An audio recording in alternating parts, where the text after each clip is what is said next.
7వ అధ్యాయము 2వ వచనం నుండి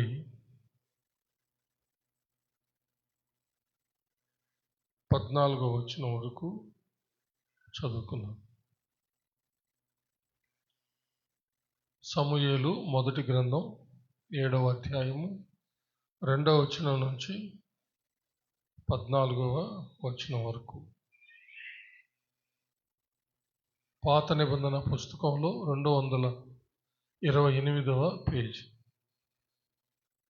మందసము కిరియత్యారీములో ఉండిన కాలము 20 సంవత్సరములు ఆయను. ఇశ్రాయేలీలందరూ యెహోవాను అనుసరింప దుఃఖించుచుండగా సమూయేలు ఇశ్రాయేలీలందరితో ఇట్లనెను: మీ పూర్ణ హృదయముతో యెహోవా యొద్దకు మీరు మల్లుకొనిన ఎడల అన్య దేవతలను అస్తారోతు దేవతలను మీ మధ్య నుండి తీసివేసి పట్టుదల కలిగి యెహోవా తట్టు మీ హృదయములను త్రిప్పి ఆయనను సేవించుడి. అప్పుడు ఆయన ఫిలిష్తీయుల చేతుల నుండి మిమ్మును విడిపించును. అంతటి ఇశ్రాయేలీయులు బయలుదేవతలను అస్తారోతు దేవతలను తీసివేసి యెహోవాను మాత్రమే సేవించిరి. అంతట సమూయేలు ఇశ్రాయేలులందరినీ మిస్పాకు పిలువనంపుడి, నేను మీ పక్షమున యెహోవాను ప్రార్థన చేతునని చెప్పగా వారు మిస్పాలో కూడుకొని నీళ్లు చేది యెహోవా సన్నిధిని కుమ్మరించి ఆ దినము ఉపవాసం ఉండి యెహోవా దృష్టికి మేము పాపాత్ములమని ఒప్పుకొనిరి. మిస్పాలో సమూయేలు ఇశ్రాయేలీయులకు న్యాయము తీర్చుచూ వచ్చెను. ఇశ్రాయేలీయులు మిస్పాలో కూడి ఉన్నారని ఫిలిష్తీయులు వినినప్పుడు ఫిలిష్తీయుల సర్దారులు ఇశ్రాయేలు మీదికి వచ్చిరి. ఈ సంగతి ఇశ్రాయేలీయులు విని ఫిలిష్తీయులకు భయపడి, మన దేవుడైన యెహోవాను ఫిలిష్తీయుల చేతుల నుండి మనలను రక్షించినట్లుగా మా కొరకు ఆయనను ప్రార్థన చేయుట మానవద్దని సమూయేలునొద్ద మనవి చేసిరి. సమూయేలు పాలు విడువని ఒక గొర్రె పిల్లను తెచ్చి యెహోవాకు సర్వాంగ బలిగా అర్పించి ఇశ్రాయేలీయుల పక్షమున యెహోవాను ప్రార్థన చేయగా యెహోవా అతని ప్రార్థన అంగీకరించెను. సమూయేలు దహన బలి అర్పించుచుండగా ఫిలిష్తీయులు యుద్ధము చేయుటకై ఇశ్రాయేలీయుల మీదికి వచ్చిరి. అయితే యెహోవా ఆ దినమున ఫిలిష్తీయుల మీద మెండుగా ఉరుములు ఉరిమించి వారిని తారుమారు చేయగా వారు ఇశ్రాయేలీయుల చేత ఓడిపోయిరి. ఇశ్రాయేలీయులు మిస్పాలో నుండి బయలుదేరి బేత్కారు వరకు ఫిలిష్తీయులను తరిమి హతము చేసిరి. అప్పుడు సమూయేలు ఒక రాయి తీసి మిస్పాకును షేనుకును మధ్య దాన్ని నిలిపి, ఇంతవరకు యెహోవా మనకు సహాయం చేసినని చెప్పి దానికి ఎబెనెజరు అను పేరు పెట్టెను. ఇలాగున ఫిలిష్తీయులు అనుపబడిన వారై ఇశ్రాయేలు సరిహద్దుల్లోనికి తిరిగి రాక ఆగిపోయిరి. సమూయేలు ఉండిన దినములన్నిటను యెహోవా హస్తము ఫిలిష్తీయులకు విరోధముగా ఉండెను. మరియు ఫిలిష్తీయులు ఇశ్రాయేలు యొద్ద నుండి పట్టుకొనిన పట్టణములు ఇశ్రాయేలులకు తిరిగి వచ్చెను. ఎక్రోను నుండి గాతు వరకున్న గ్రామములను వాటి పొలములను ఇశ్రాయేలీయులు ఫిలిష్తీయుల చేతుల నుండి విడిపించిరి. మరియు ఇశ్రాయేలీయులకును అమోరీయులకును సమాధానము కలిగెను. దేవుడు తన పరిశుద్ధ వాక్యమును మన ఆత్మీయ మేళ నిమిత్తమై మన వెనుకల్లో దీవించునుగాక. ఆమేన్. దయచేసి అందరి తలంచి కన్ను మూసుకొనండి, ప్రార్థన చేసుకుందాం. మహాపరిశుద్ధుడు అయిన మా ప్రియ పరలోకపు తండ్రి, దయగలిగిన మా దేవ యెహోవా, మీకు వందనములు, స్తుతులు, స్తోత్రములు చెల్లిస్తున్నాము. మీ దీన దాసుడునైన నన్ను మీ సిలువ చాటున మరుగు చేసుకొని నాతోనూ మా అందరితోనూ మాట్లాడమని క్రీస్తు పేర వేడుకొంచున్నాము తండ్రి. ఆమేన్. హల్లెలూయా.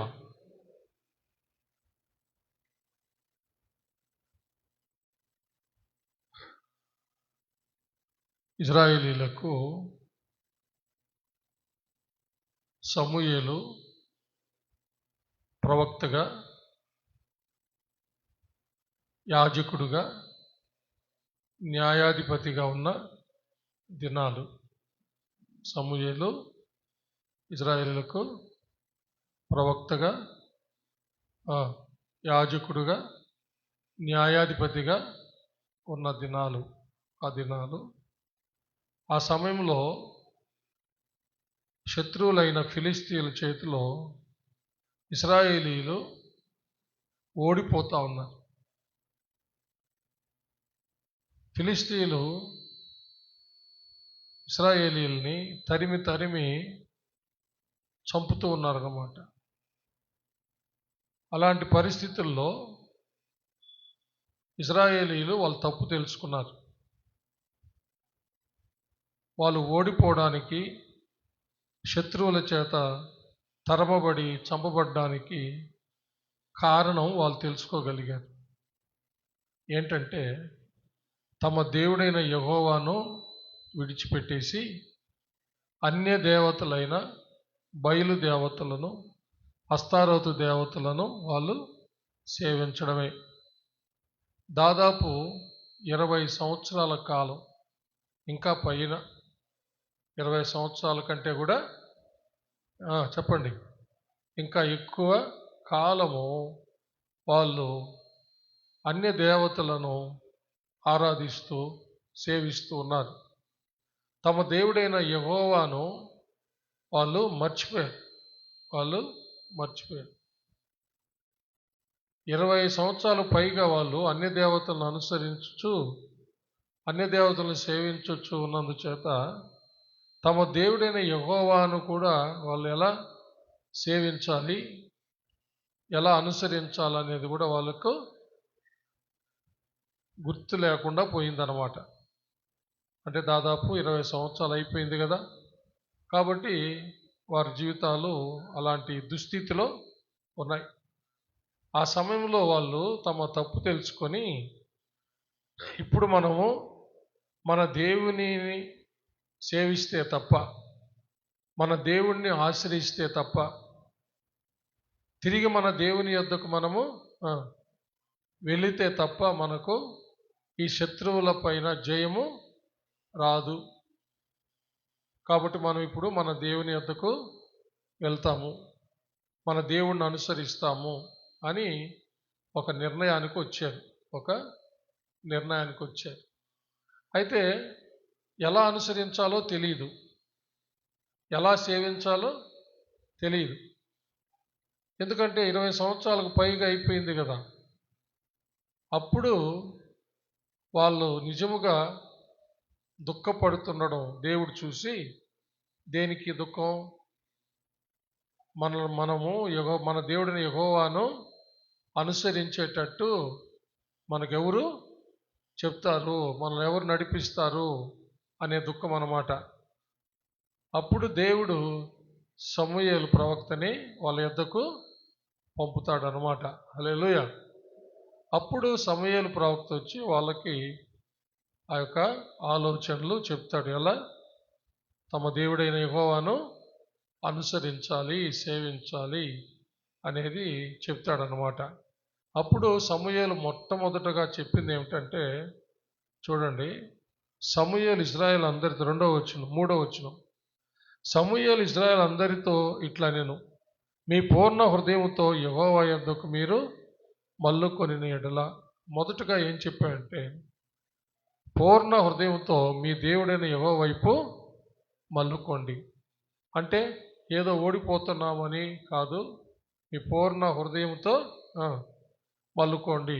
అంటే ఏదో ఓడిపోతున్నాం దాని కొరకు విడుదల కోసం కాదు, మీ దేవుడైన యెహోవా వైపు పూర్ణ హృదయంతో మల్లుకోవాలి. ఏదో ఒక జయం కోసం కాదు, శత్రువులపై విజయం కోసం కాదు, మీ దేవుడైన యెహోవా వైపు హృదయపూర్వకంగా మల్లుకోండి. అంటే వాళ్ళ హృదయంలో ఇంకా ఎవరు ఉండకూడదు అన్నమాట. అది. రెండవది ఏమన్నాడంటే, అన్య దేవతలను అస్తారోతు దేవతలను మీ మధ్య నుండి తీసివేయండి అని చెప్పాడు. అన్య దేవతలు, బయలుదేవత, అస్తారోతు దేవతలను వాళ్ళు దాదాపు 20 సంవత్సరాలకు పైగా తమ దేవుడిని యెహోవాను విడిచిపెట్టి వాటిని ఆరాధిస్తున్నారన్నమాట. వాటిని తీసేయమన్నాడు. బయలుదేవత విగ్రహాలని, అస్తారోతు దేవి విగ్రహాలని తీసివేయమన్నాడు. మూడవదిగా ఏం చెప్పాడంటే, మీరు పట్టుదలతో మీ దేవుడైన యెహోవా వైపు మీ హృదయములను తిప్పి ఆయనను సేవించండి. పట్టుదలతో మీ హృదయములు ఆయన వైపు తిప్పి ఆయనను ఆయన మాత్రమే సేవించండి. అప్పుడు దేవుడు మిమ్మల్ని ఫిలిష్తీయుల చేతుల నుంచి విడిపిస్తాడని చెప్పాడనమాట. అప్పుడు వాళ్ళు అదే విధంగా చేశారు. ఏం చేశారు?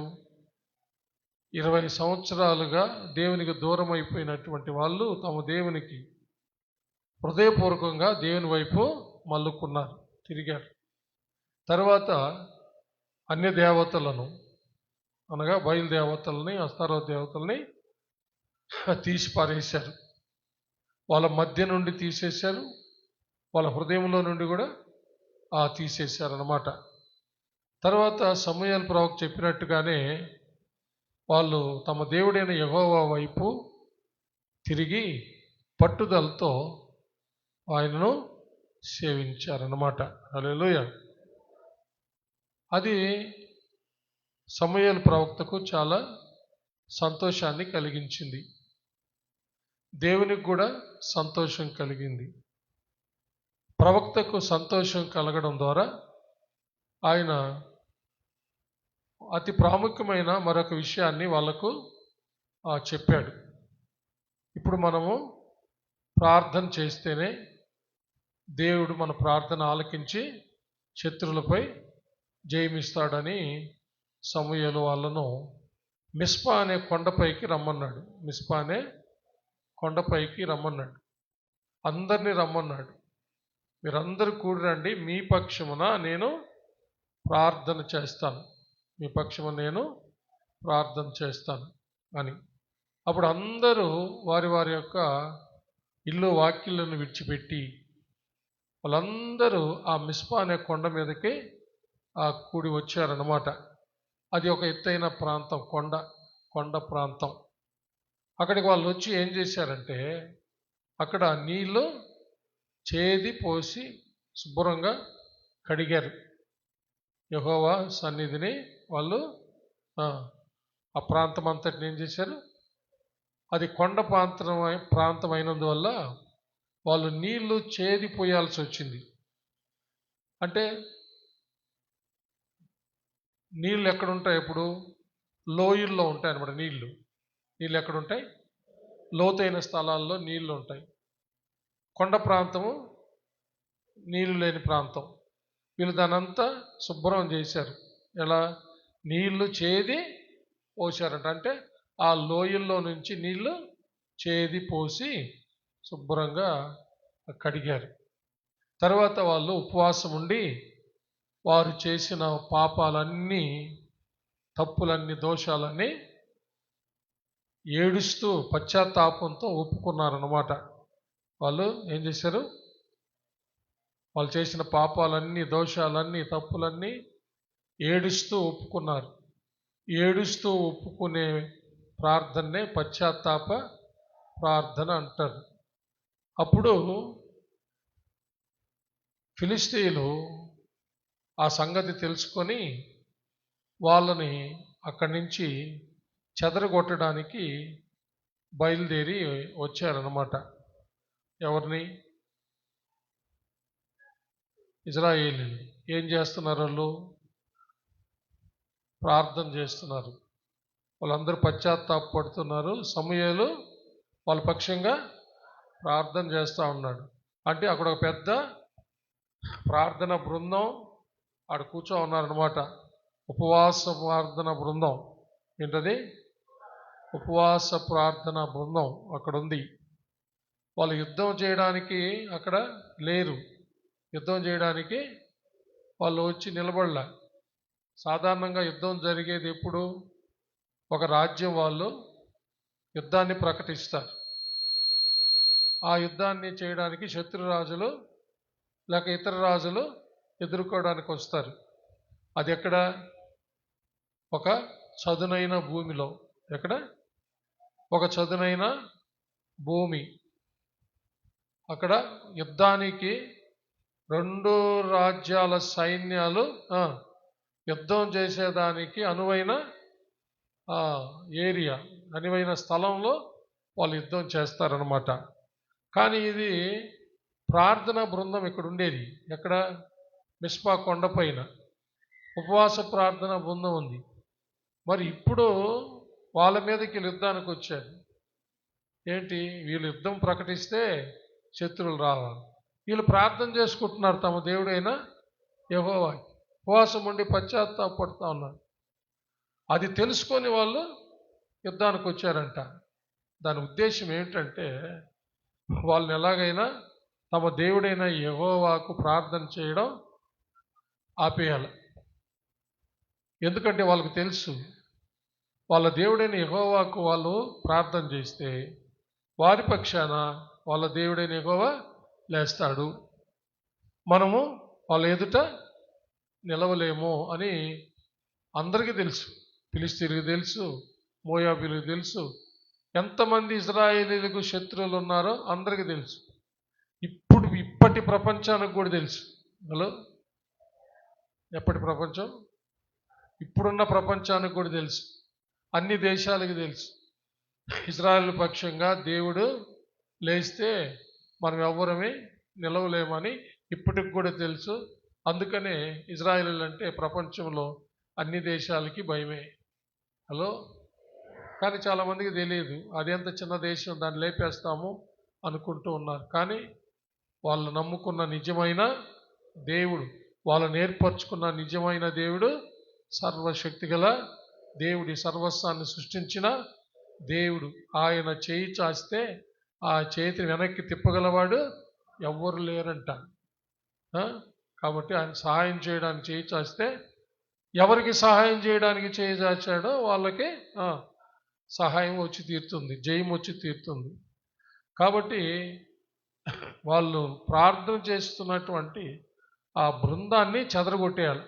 అదేనమాట వాళ్ళ యొక్క ఆ ప్లాన్. అయితే ఆ సమయంలో ఇశ్రాయేలీయులు ఏం చేశారంటే కొంతమంది యుద్ధానికి వెళ్ళారు, కొంతమంది యుద్ధానికి సిద్ధపడి యుద్ధానికి వెళ్ళారు. యుద్ధానికి వెళ్తూ ఏం చెప్పారో తెలుసా? సమూయేలుని ఇంకా ఎక్కువగా మన కోసం ప్రార్థన చేయమని చెప్పారు. అంటే అప్పటికే ప్రార్థన చేస్తున్నాడు ఆయన. హల్లెలూయా, చప్పట్లు కొట్టాల. అప్పటికే చూడండి 8వ వచనం, మన దేవుడైన యెహోవాను ఫిలిష్తీయుల చేతుల నుండి మనలను రక్షించున్నట్లుగా మా కొరకు ఆయనను ప్రార్థన చేయుట మానవద్దని సమూయేలునొద్ద మనవి చేసిరి. మానవద్దు అంటే అప్పటికే ఆయన ప్రార్థన చేస్తున్నాడు వాళ్ళ పక్షాన. వీళ్ళేమో ఆ స్థలమంతా నీళ్ళతో కడిగేసి హృదయాన్ని గడుక్కుంటా ఉన్నారు, పాపాలన్నీ కన్నీటితో ఒప్పుకుంటా ఉన్నారు, పశ్చాత్తాపడి ఏడుస్తూ ఉన్నారు. ఆ సమయంలో వారందరి పక్షాన సమూయేలు దేవునికి ప్రార్థన చేస్తూ ఉన్నాడు. కాబట్టి ఇప్పుడు ఏమని చెప్తున్నారంటే ఇశ్రాయేలులో వారి పైకి యుద్ధానికి వెళ్తూ మా కోసం ప్రార్థన చేయుట, మన కోసం ప్రార్థన చేయుట మానవద్దని చెప్పండి అని. ఎప్పుడైతే సమూయేలు ఫిలిష్తీయులు యుద్ధానికి వచ్చారు, మనోళ్ళు యుద్ధానికి వెళ్తున్నారు, నన్ను ప్రార్థన చేయటం మానవద్దని చెప్పారని ఎప్పుడైతే ఆయన తెలుసుకున్నాడో అప్పుడు ఆయన దేవునికి ఒక సర్వాంగ బలి ఇవ్వడం జరిగింది. అదేంటంటే పాలు విడువని ఒక గొర్రె పిల్లను తెచ్చి యెహోవాకు సర్వాంగ బలిగా అర్పించి ప్రార్థన చేశాడు. చప్పట్లు కొట్టి దేవుని మహిమపడతాడు. అప్పుడు ఆ ప్రార్థన దేవుడు ఆలకించి దేవుడు తన ప్రజలైన ఇశ్రాయేలు పక్షంగా ఆయన ఉరుములు, మెరుపులు, వడగండ్లు కుమ్మరించడం కురిపించడం చేశాడు. అప్పుడు శత్రువులు ఇజ్రాయేలు చేతిలో ఓడిపోయారు. అంతకుముందు శత్రువులైన ఫిలిస్తీన్ల చేత తరమబడి చంపబడుతున్నటువంటి ఇశ్రాయేలీలు ఇప్పుడు శత్రువులైన ఫిలిస్తీన్లని తరిమి హతమార్చడం జరుగుతుందన్నమాట. అంటే దేవుడు తన ప్రజల పట్ల ఆయన యుద్ధం చేసి తారుమారు చేశాడనమాట. హల్లెలూయా. తారుమారు చేశాడు. దేవుడు తారుమారు చేస్తాడు నిజంగా ప్రార్థన చేసేవారి పక్షంగా. హల్లెలూయా. నిజంగా ఉపవాసం ఉండి పాపాలు ఒప్పుకొని పశ్చాత్తాపంతో ఏడ్చి మొరపెట్టుకొని, దేవా మేము తెలియక చేశాము, ఈ పొరపాట్లంతా క్షమించండి, ఇప్పుడు మేము మీ వైపు మల్లుకున్నాము హృదయపూర్వకంగా, ఇదిగో నాయన మీకు వ్యతిరేకంగా చేసిన ఆరాధనకు కారణమైనటువంటి ఆ యొక్క బయలుదేవతలు అస్తార దేవతలను తీసేసాము, పూర్ణ హృదయంతో పట్టుదలగల మిమ్మల్ని సేవిస్తున్నాము అయ్యా, మమ్మల్ని ఇప్పుడు మేము ఇంతకాలం మేము చేసిన పాపాలన్నీ దయతో క్షమించండి, మాకు ఈ శత్రువుల పైన విజయం వేయండి అని వాళ్ళు మొరపెట్టారు. హల్లెలూయా. అంటే వారి పక్షాన సమూయేలు మొరపెట్టాడు. యాజకుడు మొరపెట్టేవాడు కాబట్టి ఆ రోజుల్లో ప్రజల పక్షంగా యాజకుడు మొరపెట్టేవాడు. ప్రజలు బలులు అర్పించేవాళ్ళు, ప్రజలు వాళ్ళ పాపాలు ఒప్పుకునేవాళ్ళు. ప్రజల పక్షంగా బలి ఇచ్చి యాజకుడు ప్రార్థన చేసేవాడు. అందుకనే మీకు మొదటే చెప్పాను, ఇప్పుడు సమూయేలే ప్రవక్త, సమూయేలే యాజకుడు, సమూయేలే న్యాయాధిపతి. హల్లెలూయా. కాబట్టి ఇప్పుడు సమూయేలు యాజకుడుగా ఆ యొక్క బలి అర్పించి, సర్వాంగ బలి అర్పించి ఆయన ప్రార్థన చేశాడనమాట. హల్లెలూయా. ఇప్పుడైతే ఈ కాలంలో అంటే మన ప్రభువైన యేసుక్రీస్తుల వారి ద్వారా రక్షణ పొందిన తరువాత కాలం నుండి, హల్లెలూయా, మనమందరము మన ప్రభువైన క్రీస్తు యేసునందు రాజులైన యాజక సమూహం అయిపోయినాం కాబట్టి ఇప్పుడు మన కోసం డైరెక్ట్గా మనమే ప్రార్థన చేసుకునే ఒక ఏర్పాటు జరిగిందనమాట. చప్పలు కొట్టి దేవుణ్ణి మహింపరుస్తాం. హల్లెలూయా. ఇప్పుడు మన కోసం ప్రత్యేకంగా ఒక యాజకుడు ప్రార్థన చేయాల్సిన అవసరం లేదు. ఇప్పుడు ఎవరికి వాళ్ళు డైరెక్ట్గా ప్రార్థన చేయాలి. అయితే యేసు ప్రభుల వారి నామములోనే ప్రార్థన చేయాలి. ఎందుకంటే ఇక ఏ బలి కూడా అవసరం లేకుండా ఏకైక బలి అయింది ఎవరంటే మన ప్రభు అయిన యేసుక్రీస్తు.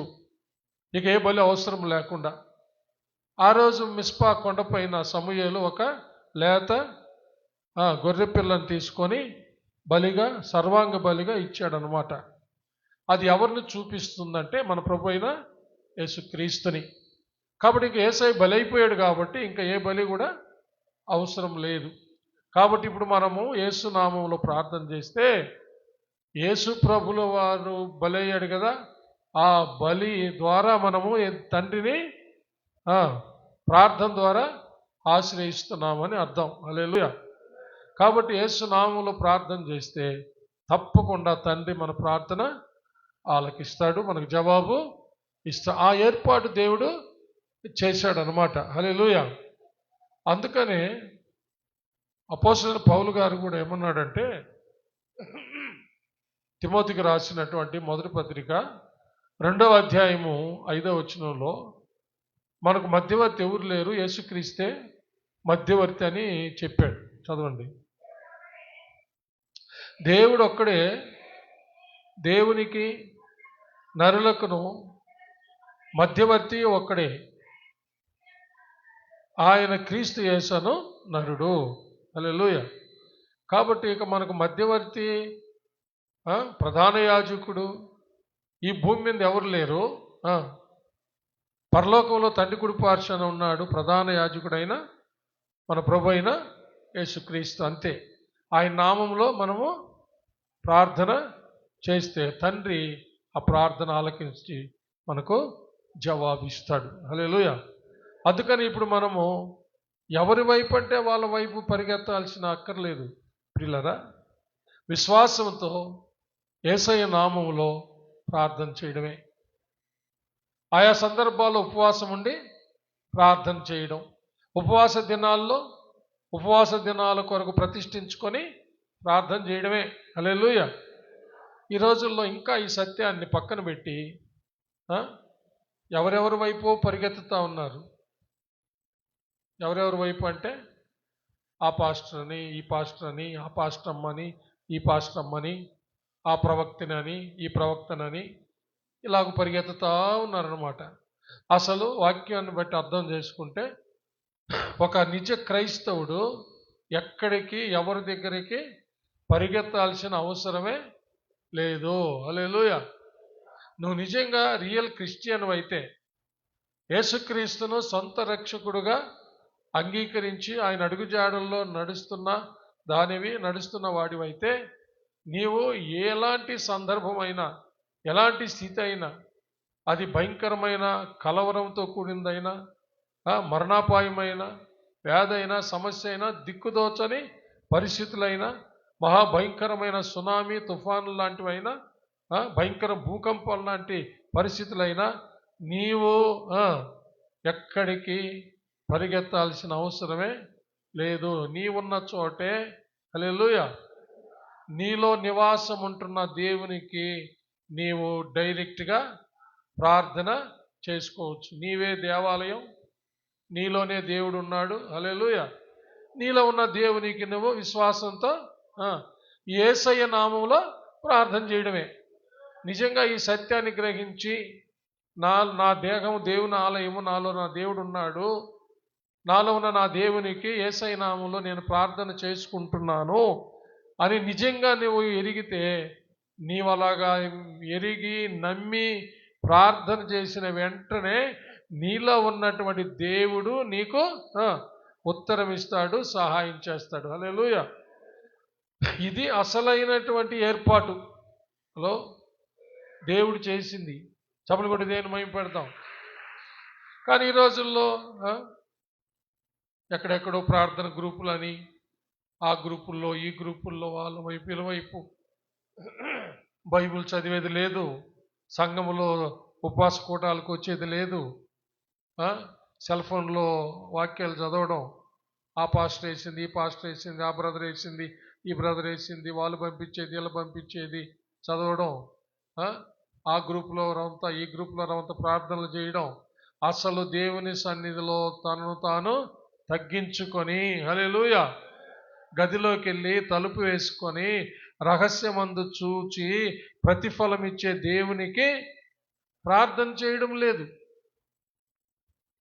మత్తయి సువార్త 6వ అధ్యాయం చాలా స్పష్టంగా తెలియజేస్తుంది.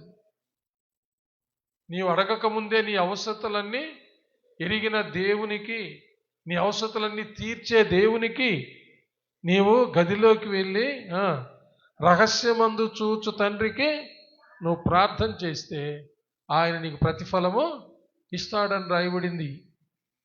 ఉపవాసాన్ని గురించి కూడా చాలా చక్కగా రాయబడింది. ఉపవాసం ఉన్నప్పుడు కూడా ఎవ్వరికి కనపడకూడదు. ఆ రోజుల్లో అయితే అందరికీ కనబడాలి.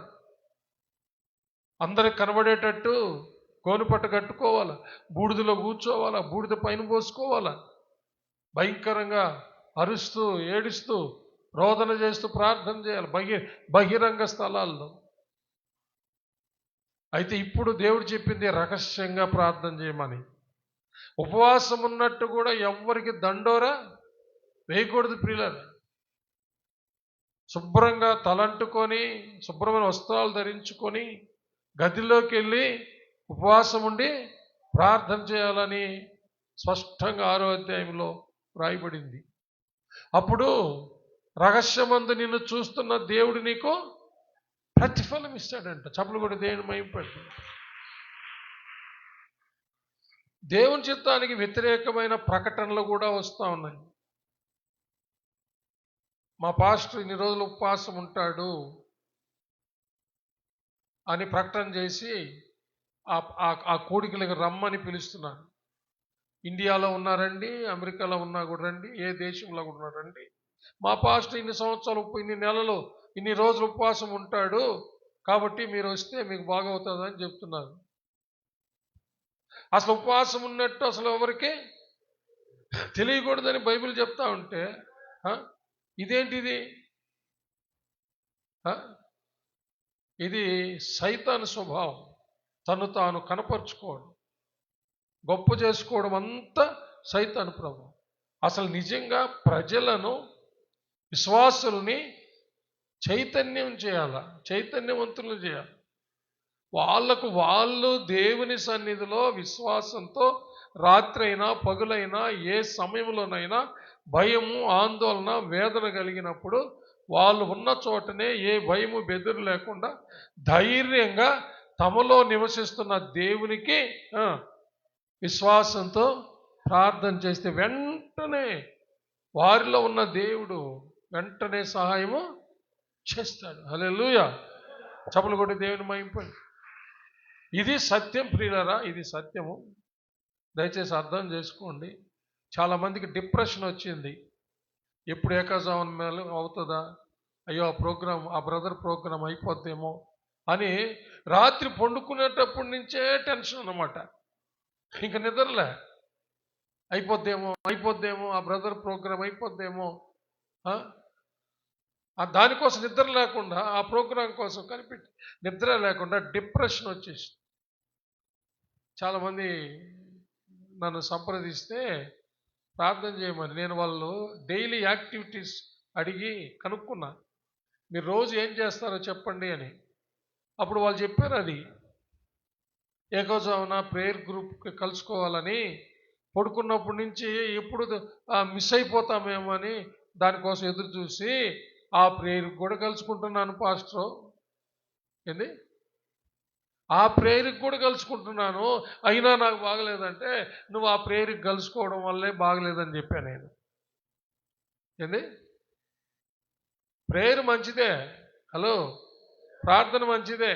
ఆ బ్రదర్ కొరకు, ఆ గ్రూప్ కోసము రాత్రి అన్నం తిన్నదప్పటి నుంచి ఎప్పుడెప్పుడు టైం అవుతుందా, టైం అయిపోద్దా, మిస్ అయిపోద్దని టెన్షన్ పడతా చూస్తున్నావే, అదే జబ్బు అని చెప్పా.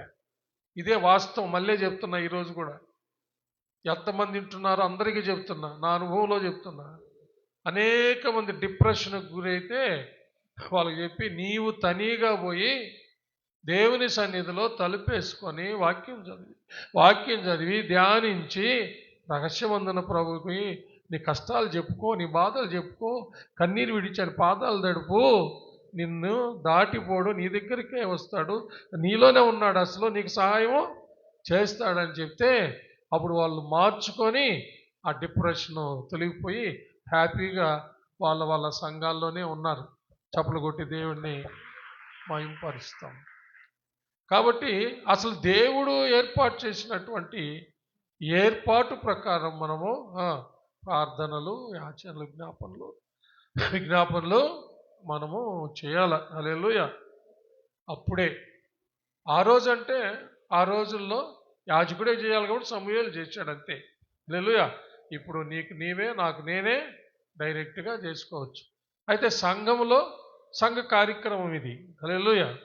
సంఘంలో ఉపవాస దినం ఇది ఒక కార్యక్రమం. సంఘంలో అందరం కలిసి ప్రార్థన చేసుకోవడం, సంఘంలో పాస్టర్కి చెప్పి ప్రార్థన చేయించుకోవడం, ఇది ఒక కార్యక్రమం. ఇది హల్లెలూయా. ఇది చేయాల్సిందే. కానీ మన జీవితాల్లో వాళ్ళంటూ వీళ్ళంటూ పరిగెత్తి పోకూడదు. మీకు ఒక సంఘాన్ని, సంఘ కాపరిని ఇచ్చినప్పుడు సంఘ కాపరితో, దేవునితో, సంఘ కాపరితో సహవాసం కలిగి ఉండాలి. హల్లెలూయా. అర్థమైందా? మీకు కావలసినవన్నీ ఆలోచనలు సంఘ కాపరి ద్వారా దేవుడు ఇస్తా ఉంటాడు. హల్లెలూయా. కాబట్టి కొన్ని ప్రత్యేకమైనటువంటి కృపావరాలు దేవుడు ఆయన ఏర్పరచుకున్నటువంటి వారికి ఆయన ఇచ్చి ఉన్నాడు. హల్లెలూయా. కాబట్టి సంఘ కాపరికి కొన్ని ఆయన ఇచ్చి ఉన్నాడు, కార్యసిద్ధి కలగజేయడానికి. అంత మాత్రం కాదు, విశ్వాసులకు కూడా ఇచ్చి ఉన్నాడు. చప్పలు కొట్టి దేవుని మహిమపడదాం. కాబట్టి కలవరపడాల్సిన అక్కర్లేదు. సంఘస్థులు అసలు కలవరపడకూడదు. ఎక్కడికంటే అక్కడ పరిగెత్తకూడదు. సంఘము సంఘ క్రమంలో నువ్వు ఉన్నట్లయితే తప్పకుండా నీ జీవితంలో ఘనమైన జవాబు విజయాలు నువ్వు పొందుకుంటావు. చప్పలు కొట్టి దేవుణ్ణి మహిమ పరుస్తాం. హల్లెలూయా. ఈ విధంగా వారికి దేవుడు సహాయం చేశాడు, ఘనమైన విజయం. అప్పుడు సమూయేలు ఏం చేశాడంటే ఒక రాయి తెచ్చి నాటి దానికి ఎబెనెజర్ అని పేరు పెట్టాడు. ఎబెనెజర్ అంటే దేవుడు ఇప్పటి వరకు మనకు సహాయం చేశాడు అని, సహాయపు రాయి లేక దేవుని సహాయము. ఎబెనెజర్ అంటే దేవుని సహాయం. కాబట్టి మనం ఎవరికి ప్రార్థన చేస్తున్నామంటే సహాయం చేసే దేవునికి ప్రార్థన చేస్తున్నాం. ఇప్పుడు ఆ రాయి కాదు, ఎవరన్నా పోయి ఇది సహాయపు రాయన ఆ రాయికి మొక్కితే అలాగ మొక్కే వాళ్ళు కూడా ఉన్నారు కదా. మోషే ఆ రోజు మోషే ఆ సర్పాన్ని ఆయన పైకెత్తినప్పుడు ఇత్తడి సర్పాన్ని చేసి, ఆ తర్వాత హిజ్కియా రాజు వరకు దానికి నెహుష్టాన్ అని పేరు పెట్టి పూజిస్తున్నారనమాట. నెహుష్టాన్ అంటే సర్పదేవత. ఏంటి? సర్పదేవత అని పెట్టి దాన్ని పూజిస్తూ ఉన్నారు. హిజ్కియా రాజు దాన్ని చిన్న భిన్నం చేసేస్తాడనమాట. చెప్పలేము. ఇప్పుడు రాయి నాటాడు కదా సమూయేలు, ఆ రాయే దేవుడని మొక్కే వాళ్ళు కూడా ఉంటారన్నమాట. రాయి కాదు, అది దేవుడు సహాయం చేశాడనే దానికి ఒక సాక్ష్యం, సాక్షి రాయి, అది సూచన అంతే. హల్లెలూయా. కానీ సాయం చేసింది ఆత్మస్వరూపైన దేవుడు. చప్పలు కొట్టి దేవుడిని మహిమ పరుస్తాం. ఈరోజు కూడా ఆయన సజీవుడే. హల్లెలూయా. మన ప్రభు ఈరోజు కూడా సజీవుడే, ఆయన ఉన్నాడు కదా. హల్లెలూయా. కాబట్టి నీ జీవితంలో, నా జీవితంలో, మన జీవితంలో నిజముగా నీవు హృదయపూర్వకంగా ఆయన వైపు మల్లుకొని నీలో ఉన్న, నీ ఇంట్లో ఉన్న విగ్రహాలన్నీ తీసేసి, శరీర విగ్రహాలైన ఆత్మ సంబంధమైన విగ్రహాలు ఉన్నాయి కదా. ఆత్మ సంబంధ విగ్రహాలు ధనాపేక్షనే విగ్రహం, వ్యభిచారం. అంటే యేసు ప్రభు కంటే ఎక్కువగా దేని ప్రేమిస్తున్నామో అదొక విగ్రహం, అది ఆత్మీయ విగ్రహం. శరీర సంబంధమైన విగ్రహాలు ఈ మధ్యన కూడా చెప్పాను నేను. కొంతమంది మొహమాటానికి క్రైస్తవులే కదా, దానిదేముంది, వాళ్ళు క్రైస్తవులు క్రైస్తవులే, దానిదేముంది, దండ ఇస్తే ఏమవుతుంది, మొక్కితే ఏమవుతుంది, సాగిలి పడితే ఏమవుతుందని ఇంకా మన క్రైస్తవులు ఇంకొక శాఖలో వాళ్ళు ఉన్నారు కదా, వాళ్ళతో కలిసి ఆ విగ్రహారాధనలో పాలైపోతున్నారన్నమాట. దేవుడిచ్చిన ఆజ్ఞల్లో పైన ఆకాశం అందే కానీ, కింద భూమి అందే కానీ, భూమి కింద నీళ్ళ ఎందే కానీ దేని రూపాన్ని చేసుకొనకూడదు, దానికి సాగిలపడకూడదు, మొక్కకూడదు, పూజించకూడదు ఆజ్ఞ. ఆఖరికి యేసు ప్రభు ఇట్టున్నాడని ఒక బొమ్మను చేసి మొక్కకూడదు. యేసు ప్రభు ఎట్టున్నాడో ఆ రోజు చూశారే, 33.5 సంవత్సరాల కాలంలో వాళ్ళకు మాత్రమే తెలుసు, అంతే. మిగతా ఎవ్వరికి యేసు ప్రభు ఎట్టున్నాడో తెలియదు. మరి ఇప్పుడు అనేక మంది చిత్రకారులు వాళ్ళకు వచ్చిన ఆలోచన ప్రకారము చిత్రపటం వేస్తారు, శిల్పకారులు శిల్పాన్ని చెక్కుతారు బొమ్మగా. అదంతా వాళ్ళ అభిప్రాయం, వాళ్ళ ఆలోచనలు అంతే. కానీ యేసు ప్రభు ఇట్లా ఉన్నాడు అని చెప్పి ఆయన్ని బొమ్మగా చేసి పూజించడం కూడా విగ్రహారాధనే. హలో, అది దేవుని యొక్క 10 ఆజ్ఞలో ఒక ఖచ్చితమైన ఆజ్ఞ.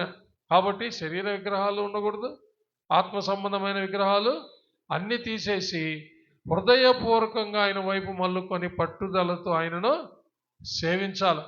తరువాత ఉపవాసం ఉండి మన పాపాలని ఒప్పుకుంటూ పశ్చాత్తాపంతో విశ్వాసముతో దేవునికి ప్రార్థన చేయాలి. హల్లెలూయా.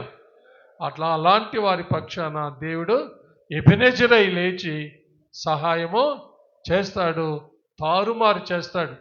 ఈ రాత్రి నీ జీవితంలో ఏవైనా నిన్ను అనేక సంవత్సరాలుగా పీడిస్తున్న పరిస్థితులు ఉన్నాయేమో, ఇబ్బందికరమైన పరిస్థితులు ఉన్నాయేమో, నీవు ఈ యొక్క సందేశాన్ని నమ్మి నువ్వు ఈ పద్ధతిలో నువ్వు ప్రార్థన చేస్తే కొన్ని సంవత్సరాలుగా నీ జీవితంలో ఉన్నటువంటి సమస్యను దేవుడు తలకిందులు చేసేస్తాడు, తారుమారు చేసేస్తాడు, నీకు ఘనమైన విజయాన్ని ఇస్తాడు.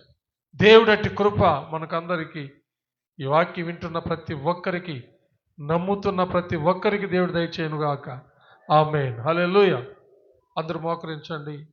ఒకసారి నీ జీవితంలో ఏవైతే నిన్ను కొన్ని సంవత్సరాలుగా వేధిస్తున్నాయో, బాధ పెడుతున్నాయో, హృదయపూర్వకంగా ఆయన వైపు మల్లుకో. ఇంకా నీలో ఉన్నటువంటి విగ్రహాలు ఏమైనా యేసయ్య కంటే ఎక్కువగా దేన్ని ప్రేమిస్తున్నావో దాన్ని తీసిపడేయి. యేసయ్యనే నీ హృదయంలో రూపించుకో. యేసయ్యకే నీ హృదయంలో స్థానమి. ఉపవాసముండు. నువ్వు చేసినటువంటి పాపాలు ఒప్పుకో. నీ కుటుంబస్తుల పాపాలు ఒప్పుకో. పశ్చాత్తాపంతో ఏడ్చి నీవే డైరెక్ట్గా ప్రధాన యాజకుడుగా రాబోతున్న యేసు నామములో నీకోసం నా కోసం బలైనటువంటి దేవుని గొర్రెపిల్లైన యేసు నామములో డైరెక్ట్గా దేవునికి ప్రార్థన చేసుకో.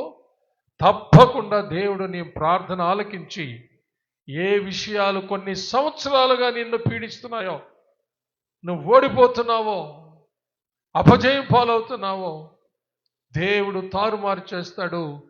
నీకు జయమిస్తాడు. తప్పకుండా నీవు విడుదల పొందుతావు.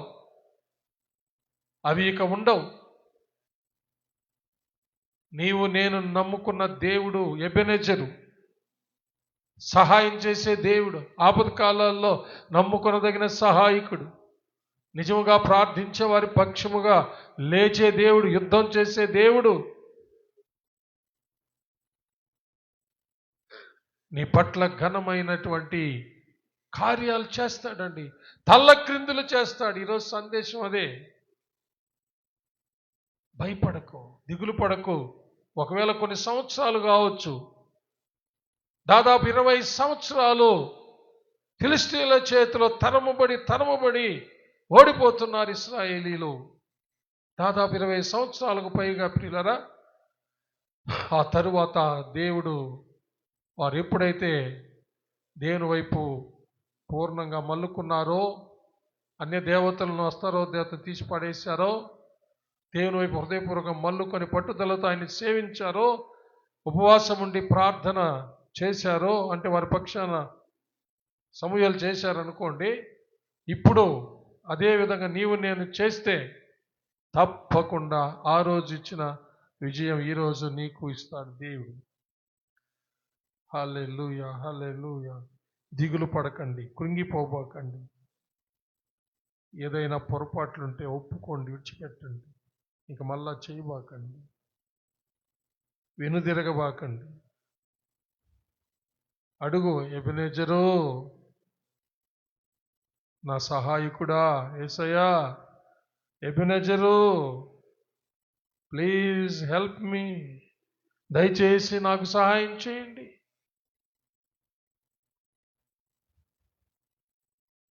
వినయ విధేయతలతో రిక్వెస్ట్ చేయండి, బతిమలాడండి. Humble request. ప్రార్థించుకుందాం. విన్న వాక్యాన్ని బట్టి ప్రార్థించుకుందాం. అలాగే ఎవరికి వాళ్ళు తలంచుకొని ఉండగా సోదరుడు జోసఫ్ చిన్న ప్రార్థన చేస్తాడు విన్న వాక్యాన్ని బట్టి.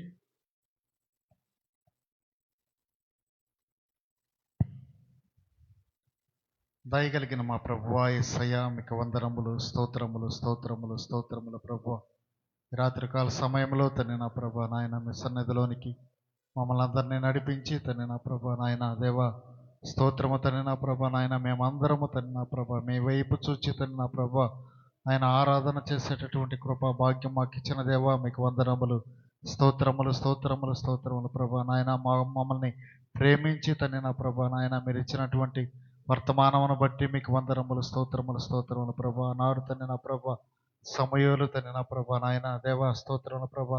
ఇశ్రాయేలీయులకి తన్ని నా ప్రభా ప్రవక్తగాను తన్ని నా ప్రభా నాయన, న్యాయాధిపతిగాను తన్ని నా ప్రభా నాయన దేవా స్తోత్రము తన్ని నా ప్రభా మరి నడిపించేటటువంటి స్థితిలో ఉన్నప్పుడు తన్ని నా ప్రభా నాయన అయా స్తోత్రము తన్ని నా ప్రభా నాయన. ఇశ్రాయేలీయులు తన్ని నా ప్రభా నాయన మిమ్మల్ని విడిచి తన్ని నా ప్రభా నాయన వేరే దేవతలకు, అన్ని దేవతలకు తన్ని నా ప్రభా వారు పూజిస్తున్నప్పుడు తన్ని నా ప్రభా ఆయన స్తోత్రము తండ్రి నా ప్రభా వారి బుద్ధి తెచ్చుకొని తండ్రి నా ప్రభా నాయన మీ వైపు తిరగాలని తండ్రి నా ప్రభా వారు ఆలోచన చేస్తున్నప్పుడు తండ్రి నా ప్రభా అయ్యా దేవా వారిని ప్రేమించి తండ్రి నా ప్రభా సమయాలను తండ్రి నా ప్రభా వారి దగ్గరికి పంపి తండ్రి నా ప్రభా వారితో మాట్లాడి తండ్రి నా ప్రభా నాయన మీరు మీ యొక్క పూర్ణ హృదయముతో యెహోవా వైపు తిరగండి అని తండ్రి నా ప్రభా నాయన పట్టుదల కలిగి ఆయనకు ప్రార్థన చేయండి అని తండ్రి నా ప్రభా నాయన సమయాలు చెప్పినప్పుడు తండ్రి నా ప్రభా వారు తండ్రి నా ప్రభా నాయన ఆ మాటలకు లోబడి తండ్రి నా ప్రభా నాయన అయా స్తోత్రము తండ్రి నా ప్రభా సమయాలు చెప్పిన రీతిగా తండ్రి నా ప్రభా ఆయన దేవ స్తోత్రము తండ్రి నా ప్రభా ఆ యొక్క కొండంతయు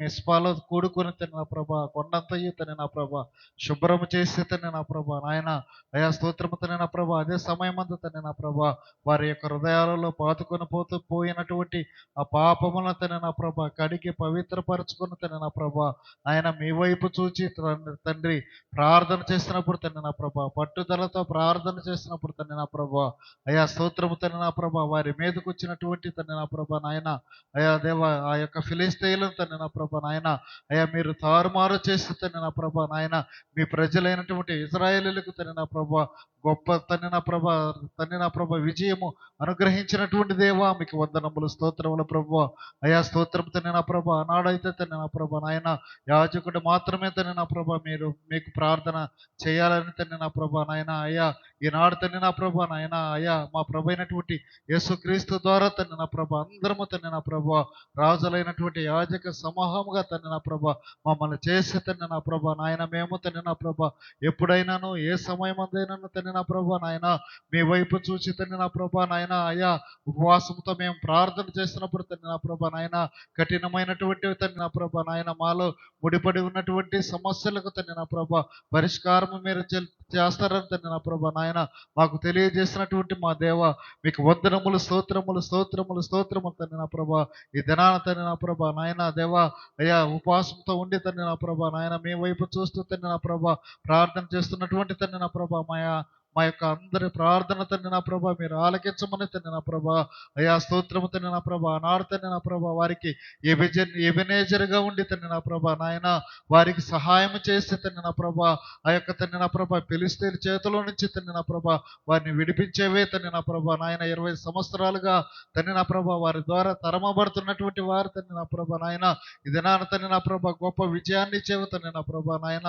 మా జీవితాల్లో తండ్రి నా ప్రభా కొన్ని సంవత్సరాలుగా తండ్రి నా ప్రభా ఆయన వేదన పడుతూ బాధపడుతూ తండ్రి నా ప్రభా కొన్ని సమస్యలతో బాధపడుతున్నటువంటి వారు తండ్రి నా ప్రభా దేవా స్తోత్రము తండ్రి నా ప్రభా దీర్ఘకాలముగా తండ్రి నా ప్రభా వ్యాధుల చేత బాధపడుతున్నటువంటి వారు తండ్రి నా ప్రభా నాయన అయా స్తోత్రము తండ్రి నా ప్రభా నాయన కుటుంబాల్లో తండ్రి నా ప్రభా ఉన్నటువంటి తండ్రి నా ప్రభా సమస్యలు తండ్రి నా ప్రభా ఎన్నో ఉంటున్నాయి తండ్రి నా ప్రభా నాయన అయా స్తోత్రం తండ్రి నా ప్రభా నాయన అయా మా యొక్క సమస్యలన్నీ తండ్రి నా ప్రభా ఈ దినాన తండ్రి నా ప్రభా అయ్యా పరలోకపు తండ్రి నాయన మిమ్మల్ని తండ్రి నా ప్రభా వేడుకుంటున్నాము తండ్రి నా ప్రభా నాయన మా ప్రార్థన ఆలకించమని తండ్రి నా ప్రభా నాయన ఈ దినాన మాకు ఇచ్చినటువంటి తండ్రి నా ప్రభా నాయన వాక్యమును బట్టి నాయన ప్రార్థన చేస్తున్నాము తండ్రి నా ప్రభా ఆకాశమంతా తండ్రి నా ప్రభా మీరు తప్ప మాకెవరున్నారు ప్రభా అయ్యా మీకు వందనములు స్తోత్రములు ప్రభా మీరే మాకు సహాయం చేసేటటువంటి దేవుడు తండ్రి నా ప్రభా నాయన మా ప్రార్థన ఆలకించి తండ్రి నా ప్రభా మా మొరను వినే తండ్రి నా ప్రభా నాయన అయ్యా స్తోత్రం ఆనాడు తండ్రి నా ప్రభా నాయన ఇశ్రాయేలీయులకి ఇచ్చినటువంటి విజయాన్ని తండ్రి నా ప్రభా మాకును దయచేయమని తండ్రి నా ప్రభా నాయన మీ వైపు చూస్తూ తండ్రి నా ప్రభా ప్రార్థన చేస్తున్నాం తండ్రి నా ప్రభా అయ్యా స్తోత్రం తండ్రి నా ప్రభా నాయన మా అందరి యొక్క హృదయ వాంఛలను ఎరిగినటువంటి దేవా మీకు వందనములు స్తోత్రములు తండ్రి నా ప్రభా హృదయంలో ఉన్నటువంటి తండ్రి నా ప్రభా బాధలు తండ్రి నా ప్రభా నాయన మీ వైపు తండ్రి నా ప్రభా మీ సన్నిధిలో పెడుతున్నాం ప్రభా నాయన అయ్యా ఆలకించి తండ్రి నా ప్రభా నాయన మా బాధలన్నీ తండ్రి నా ప్రభా నాయన తీసివేస్తండి నా ప్రభా నాయన అయ్యా స్తోత్రం తండ్రి నా ప్రభా నాయన మీ సన్నిధిలో తండ్రి నా ప్రభా మమ్మల్ని ఆదుకొనమని తండ్రి నా ప్రభా నాయన మాకు సహాయంగా ఉండమని తండ్రి నా ప్రభా నాయన అయ్యా స్తోత్రము తండ్రి నా ప్రభా ఈ దినాన్ని తండ్రి నా ప్రభా మీరు ఇచ్చినటువంటి నాయన పరలోకపు వర్తమానమును బట్టి మీకు వందనములు స్తోత్రములు తండ్రి నా ప్రభా నాయన మమ్మల్ని అందరినీ తండ్రి నా ప్రభా మీ యొక్క వాక్యము ద్వారా ఈ రీతిగా బలపరిచినందుకు తండ్రి నా ప్రభా నీకే మహిమ ఘనత ప్రభావములు ఆరోపించుకుంటూ యేసుక్రీస్తు ప్రభుల వారి శ్రేష్టమైన పరిశుద్ధ నామములో ప్రార్థించి వేడుకుంటున్నాము తండ్రి ఆమేన్. ఆమేన్. నా ప్రాణము యెహోవాను సన్నుతించుము, నా అంతరంగముననున్న సమస్తమా ఆయన పరిశుద్ధ నామమును సన్నతించుము. నా ప్రాణమా యెహోవాను సన్నతించుము. ఆయన చేసిన ఉపకారములలో దేనిని మరువకుము. ఆమేన్. మన పరమ తండ్రి అయిన దేవుని ప్రేమ, కుమారుడైన యేసుక్రీస్తు ప్రభుల వారి యొక్క కృప, పరిశుద్ధాత్మ దేవుని అన్యోన్య సహవాసము, సన్నిధి, కాపుదల, భద్రత, నడిపింపు ఇప్పుడు ఎల్లప్పుడూ సదాకాలము మీకు అందరికును, మీ బిడ్డలకు, మీ బిడ్డల బిడ్డలకు, మీరు కలిగి ఉన్న సమస్తానికి తోడై దీవించి ఆశీర్వదించి కాచి కాపాడునుగాక. ఆమేన్, ఆమేన్, ఆమేన్. May God bless you all. యేసయ్య నామములో అందరికీ వందనాలు. ఒకరొకరు సమాధానం తెలుపుకొని వెళ్ళి